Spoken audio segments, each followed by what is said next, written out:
Welcome back everyone to some breaking cruise news. Royal Caribbean changes the plans for the launch of its newest ship and the world's largest cruise ship to be the Wonder of the Seas.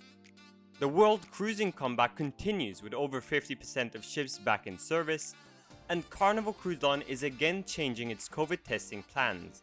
These are the stories we'll look into in today's episode of Beyond the Headlines Cruise News. Firstly, the cruising comeback.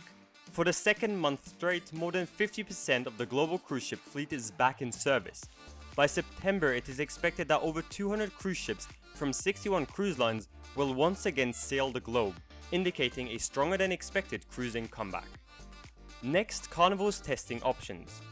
With some passengers struggling to find testing centers with a 48-hour turnaround time, many were hoping to be offered in-terminal COVID testing right before the start of their cruise.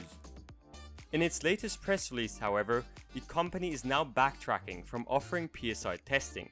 They say, quote, "While we had previously raised the possibility of more on-site testing at our terminals, the logistics of making this service widely available to a large number of guests does not make this a viable option."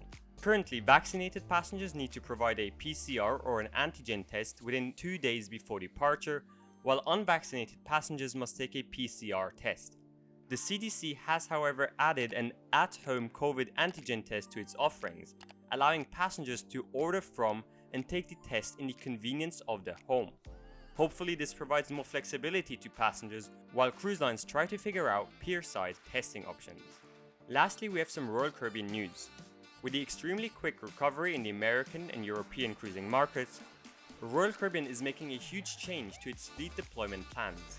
The Wonder of the Seas, which will become the world's largest cruise ship once it sets sail next year, builds upon the existing Oasis Class by adding a suite neighborhood and redesigning much of the outdoor spaces. The ship was initially set to debut from Shanghai, China, as the company's first Asian Oasis Class ship, but instead the ship is now scheduled to set sail from Fort Lauderdale, Florida, starting March 4th, 2022. The Wonder of the Seas will head south on weekly Eastern and Western Caribbean cruises, making stop in passenger favorites such as Cozumel, Mexico and Coco Cay, Bahamas. After the Caribbean, the ship will then move on to Europe, where it will cruise the Mediterranean.